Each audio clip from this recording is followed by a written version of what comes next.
네, 국민의힘 조명희 의원입니다. 요즘 이슈가 되고 있는 마약인데요.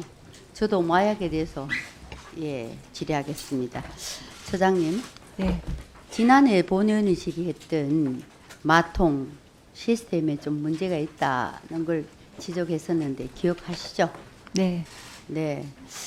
그래서 실제 우리가 마약 중독 검사라든가 세부 시스템이 체계적이 않다는 내용으로 지난해에 제가 질의했었습니다.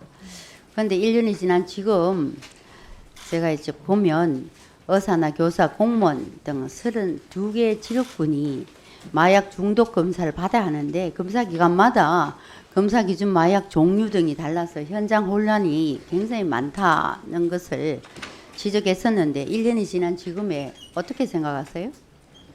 개선이 많이 됐습니까?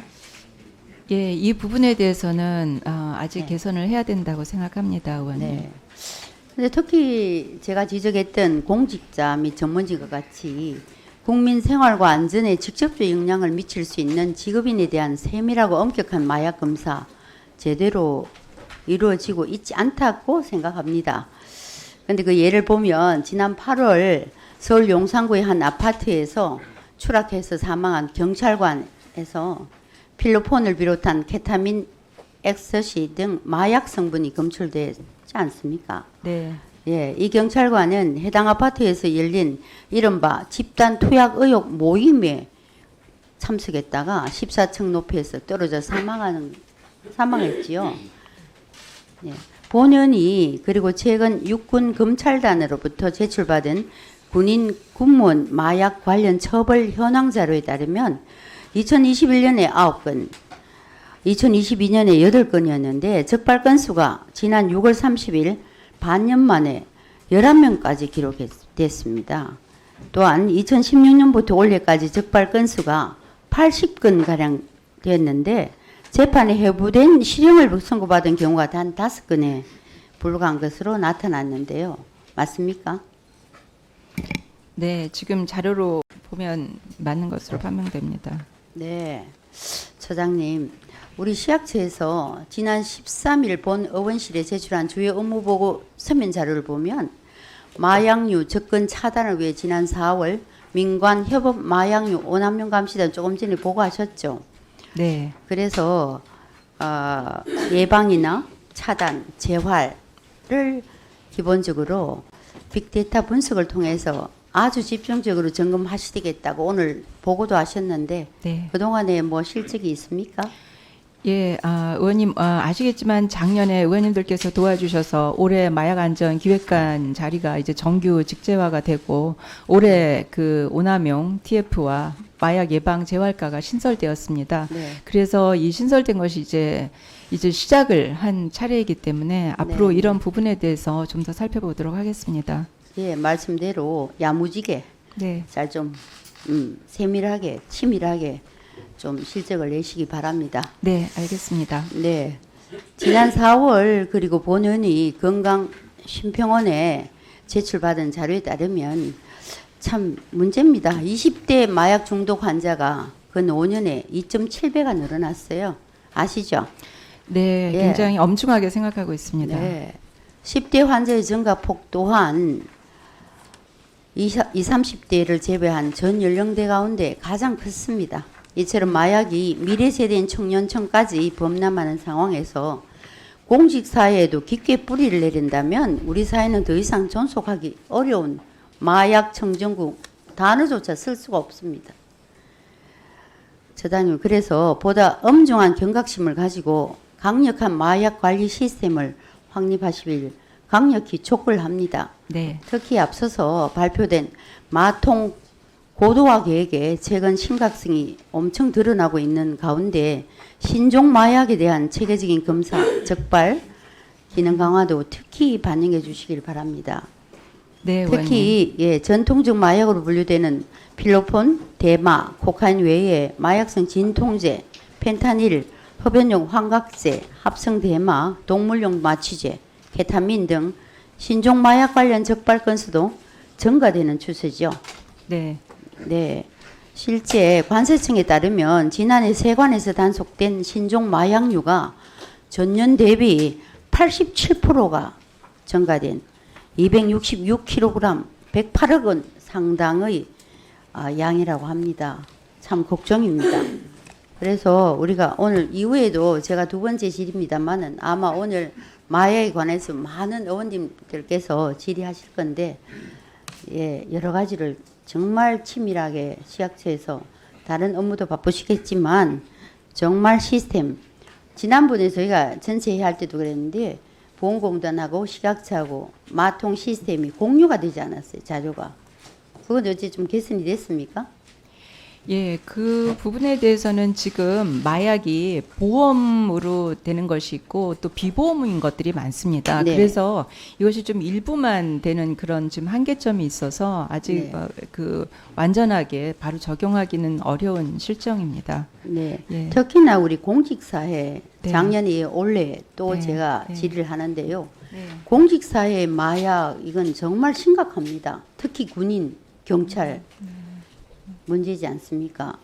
그래서 경찰과 군인이 감시망을 피해서 신종 마약에 취해 있다면 어느 국민이 안심하고 삶을 영위할 수가 있겠습니까? 그래서 마약 등 마약 관리 시스템 전반에 쇄신 계획을 한번 저희 방으로 보내주시고 이 부분에 대해서는 마약과의 전쟁이 아니라 마약과의 정말 투쟁과 전쟁을 합쳐가지고 국민을 위한 좋은 친밀한 계획을 저희 의원실로 보내주시기 바라고 의견을 마지막으로 듣겠습니다.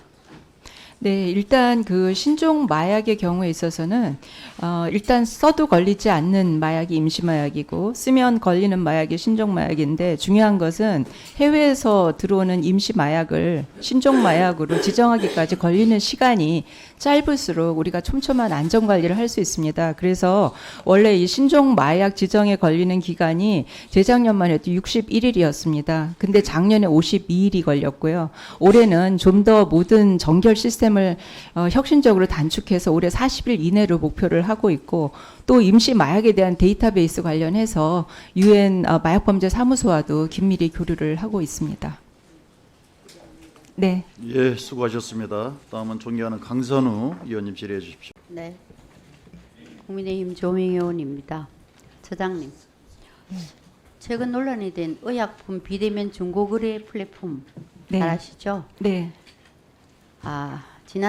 지난달에 중고거래 플랫폼 당근마켓, 번개장터, 중고나라, 세컨웨어 네 곳에서 364건을 적발하셨죠? 네, 그렇습니다.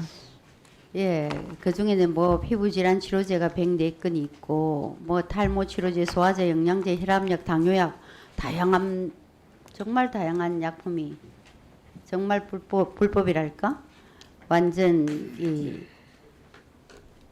문제가 많습니다. 그래서 그 중에는 약사법위원으로 수사 의뢰하기도 했죠. 네. 네.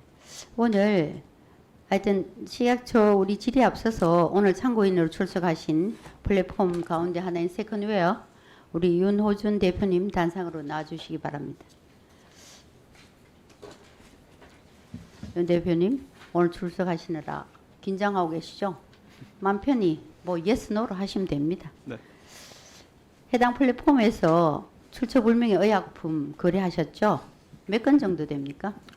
올해 이제 식약처로부터 이제 삭제 요청받은 거는 이제 50건 정도로 저희 집계를 하고 있습니다. 네. 개선 작업은 어떻게 추진되고 있습니까?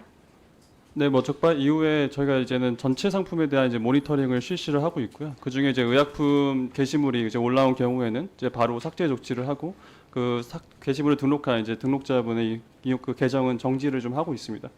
네. 적발되기 전에 식약처로부터 어떤 가이드라인이 있었습니까? 예, 가이드라인을 계속해서 이제 주기적으로 보내주고 계시고요. 그 예를 들어서 뭐 불법 의약품 목록에 대한 저희가 모니터링에 대한 리스트를 좀 보내주시기도 하고 그리고 검색이 되면 안 되는 그런 금치거 리스트들을 좀 보내주시면서 저희가 그런 것들을 통해서 바로바로 운영 정책에 적용하고 있는 상태입니다. 자체 어떻게 차단하라고 요청이 왔었는데 거의 뭐 100% 다 차단했습니까? 사실 이게 개인 간 거래 플랫폼이다 보니까 누구나 이제 상품을 등록을 할 수 있다 보니 저희가 상품을 등록하기 전에는 사실 사전 예방하기는 쉽지 않은데요. 네. 사후 예방 차원에서 전체 모니터링을 하면서 지금 많이 현재 하루에 한 건 정도도 잘 올라오지 않을 정도로 많이 줄어든 상태입니다. 아, 그렇습니까? 네. 잘 알겠습니다. 자리에 가셔도 됩니다. 더 하실 말씀 계시면 이따 위원장님께서 만약에 시간을 더 주시면 발언 기회 드리겠습니다. 아, 괜찮습니다. 감사합니다. 처장님, 네. 자유관리 강화를 플랫폼 업체에다가 요청했는데요. 네. 식약처에서는 이렇게 저희 국민 입장에 봐서는 너무 소홀하게 했다는 생각이 들거든요. 좀 더 강력하게, 철저하게, 체계적으로 사전 예방해야 되지 않습니까? 어떻게 생각합니까? 네, 개선해야 될 여지가 있다고 생각합니다. 네, 자율관리는 아닌 것 같습니다. 식약처에서 좀 더 책임감 있게 해야 될 것 같습니다. 다음 요 슬라이드가 좀 중요한데요. 사실 작년에 이어 올해 두 번째 국감인데요. 21대 마지막 국감입니다. 우리 처장님 전문가로서 작년하고 올해하고 굉장히 답변하는 자세가 좀 달라진 것 같아요. 그리고 우리 직원들한테 우리 보좌관실에 제가 여쭤봤어요. 답이 우리가 이 슬라이드를 만들까 말까 갈등했습니다. 보건복지부 질병관리청은 굉장히 상세하고 구체적인 답이 옵니다. 그런데 이렇게 이번에도 답 요청을 했어요. 근데 딱 식약처의 관리 시스템 운영에 관해서 자료 요청했는데 딱 10줄 너무 간단하게 우리 별도 우리하고는 상관없다. 별도로 정보 관리하고 있지 않다. 딱 그게 딱 끝이에요.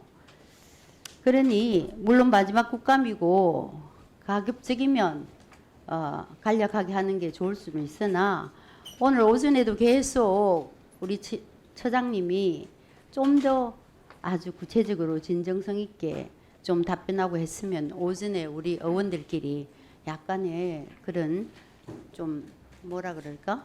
좀 갈등이 없을 수도 있었다는 아쉬움이 있습니다.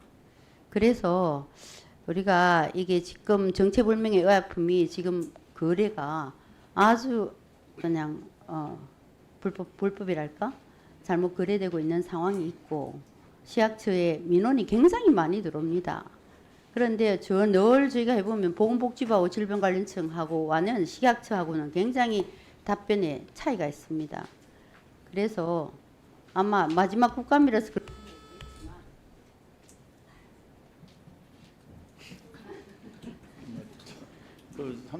3차 질의 안 하시니까 뭐 1분 주십시오.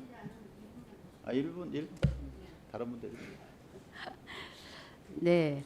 그래서 좀 더 예방에 신경 쓰시고 체계적으로 신경 쓰시고 아직 종감이 있으니까요. 네.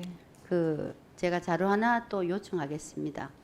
제가 위성이 전공인데요. 후쿠시마가 2010년에 터졌고 21년에 터졌는데 2010년에 우리 해양 위성이 발사됐습니다. 거의 후쿠시마만 다 찍습니다. 후쿠시마 지역도 우리 아래랑 위성 50cm 아래랑 위성이 늘 찍습니다. 지금 요즘에 쭉 벌써 10년이 넘었는데 보면 벼농사하고 있어요. 위성에 보면. 우리 북한도 다 찍어요. 근데 그 생산되는 쌀, 농작물도 다 지금 농사 짓고 있거든요. 나는 그 농산물이 자체 내에서 어떻게 소요가 되는 건지 우리가 수입하고 상관없이 일본 사람들은 그 농산물을 어떻게 하는가? 어떤 절차를 거쳐서 어떻게 소비하는지 그거 한번 식약처에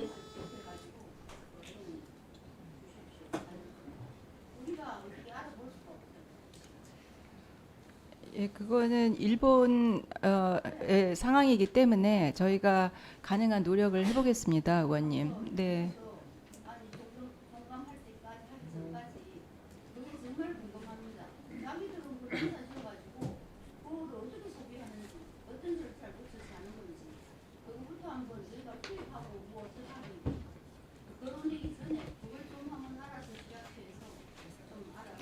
예, 네, 일본 대사관의 협조를 구해보겠습니다, 의원님. 네.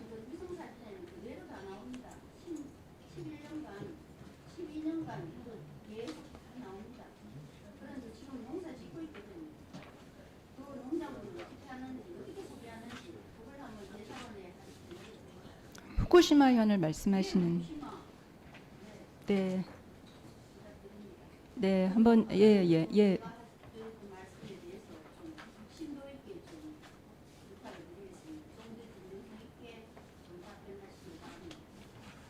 네.